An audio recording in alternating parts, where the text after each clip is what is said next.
안녕하세요. 천안에 있는 보험 설계사 조영선입니다. 설계사를 직접 고민을 하시고 또 실제로 고객분들은 보험 가입을 어떻게 하면 좋을지 소비자 입장도 있고요. 또 설계사의 입장도 있는데 이 두 가지 측면에서 좀 더 좋은 객관적인, 되도록이면 편파적이지 않은 정보를 드리고자 이렇게 영상을 제작하게 되었습니다. 저는 고려대학교 식품자원 경제학과를 졸업하고요. 모 제약회사에서 3년간의 마케팅 근무, 그리고 7년간의 종합병원 영업을 마치고, 그리고 지금 현재는 전속 보험 설계사로서 4년 정도 일을 하고 있습니다.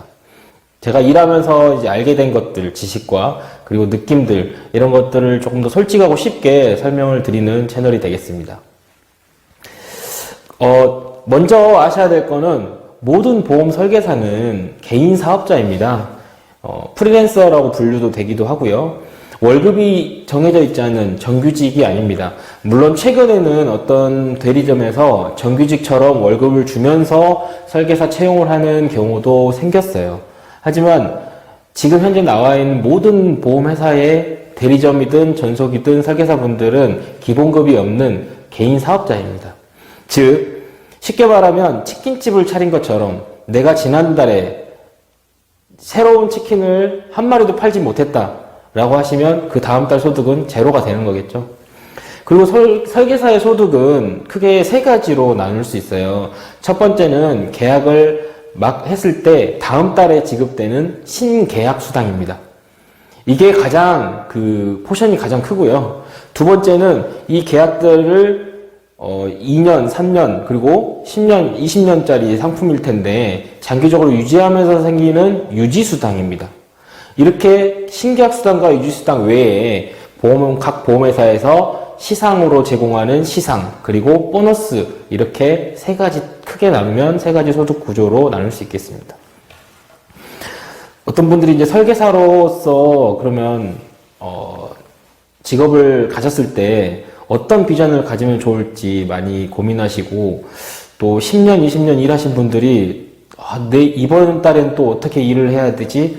내 앞날은 어떻게 되지? 라는 여러 가지 고민을 실제로 하고 사시는데요. 설계사로서의 비전은 세 가지로 또 구분해 볼 수 있겠어요. 첫 번째는 계속 설계사로서 길을 가는 겁니다. 하지만 그냥 다만 설계사로서 계속 길을 갈 때는 계속 신계약을 받아야 한다는 부담감은 있겠죠. 그러나 많은 회사들이 롱런하는 설계사들에 대한 대우들이 또 마련되어 있습니다. 그래서 롱런하는 설계사, 즉 전문 설계사로서의 길을 가는 방향이 있고요. 두 번째는 관리자의 길을 가는 겁니다. 이 관리자라고 하면은 이 설계사들을 관리해주는, 설계사들을 서포트해주고 설계사들이 올바른 길을 가고, 그리고 설계사들에게 동기부여를 해주는 그런 팀장, 지점장, 사업단장, 이런 계급 체계를 말하는 겁니다. 그 외에는 또 보험회사에서 경영기획이라든지 마케팅 부서에서 내금 부서, 즉 정규직원으로서 필요로 할 때 설계사들을 또 채용하기도 하는데요. 설계사로 시작했을 때 내가 어느 정도 일을 하면 이 세 가지 방향으로 내가 길을 설정할 수 있겠다라는 비전을 가지셔도 좋습니다. 그리고 이제 보험회사를 잘 고르셔야 될 텐데요.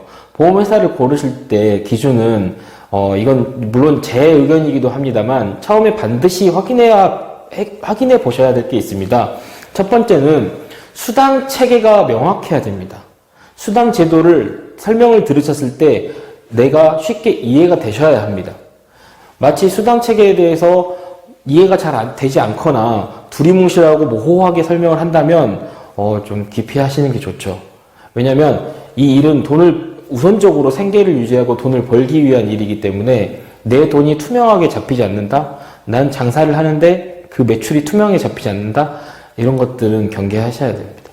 그리고 분위기를 보셨으면 좋겠어요. 이 분위기를 하면 아마 보험 일을 하기 위해서 사무실을 방문해서 설명을 들으실 건데, 아니면 그 분들을 만나서 또 설명을 들으실 건데, 현장의 사무실에 있는 분들의 분위기, 출근들은 많이 하시는지, 사무실 분위기는 좀 역동적인지, 좀 뭔가 시설물이 이렇게 한쪽으로 내팽개쳐져 있다거나 내부 인테리어가 엉망이진 않는지, 이런 것들, 기본, 즉 집 청소가 잘 되어 있는 집이 어찌 보면 또 집 관리가 잘 되어 있는 것처럼 볼 수 있잖아요. 그리고 시간이 조금 더 되신다면 그 사무실에서 가장 오래 일하신 분을 물어보셔가지고 한번 잠깐 만나서 얘기 나눠보시는 것도 좋습니다. 어떤 일이든 뭐 10년, 20년을 일하시면 전문가가 된다고 하는데 오래 일하셨다고 하는데 얘기를 나눠보면 막상 이렇게 얘기 나눌 게 별로 없다든지 그랬을 경우에는 내가 앞으로 나가는 방향에도 영향이 있겠죠. 오래 하신 분들하고 얘기를 나눠보시면 그분들이 지난 역경을 어떻게 이겨냈는지 그리고 어떤 꿈을 가지고 계신지 그리고 내가 여기서 어떤 보람들을 느꼈는지 그런 얘기를 들어보시면 훨씬 더 선택하시는 데 도움이 될 겁니다. 오늘 영상을 마지막으로 말씀드리고 싶은 거는 설계사분들이 많이들 오셔서 왜 이렇게 빨리 그만두지? 왜 이렇게 이직률이 높지? 수명이 왜 이렇게 짧지라고 생각하시는 경우가 많을 텐데요. 그 원인 중에 한 가지 첫 번째는 설계사분들의 본인 돈 관리가 정말 중요합니다. 우리는 월급쟁이가 아니기 때문에 월급쟁이처럼 매월 일정한 현금 흐름을 나누어 가지고 저축도 하고 보험도 들고 내 생활비도 쓰고 할 수 있는 상황이 아니죠. 일이 잘 됐을 때는 돈이 많이 들어오겠지만 일이 안 됐을 때는 돈이 한 푼도 안 들어올 수도 있습니다. 그럴 경우에 내 돈 관리를 제대로 시스템을 갖춰놓지 않으면 돈이 많이 벌린다고 많이 써버렸을 경우에 돈이 안 벌렸을 때의 위기를 잘 견디질 못하세요. 그래서 확실하게 돈이 더 벌리진 않지만 확실하게 돈이 나오는 다른 일로 다시 전향하시는 경우가 많거든요. 그래서 설계사가 돈 관리를 어떻게 하면 좋을지 그리고 설계사가 어떤 식으로 보험을 설계하면 좋을지에 대한 내용들은 다음 시간에 알려드리도록 하겠습니다. 감사합니다.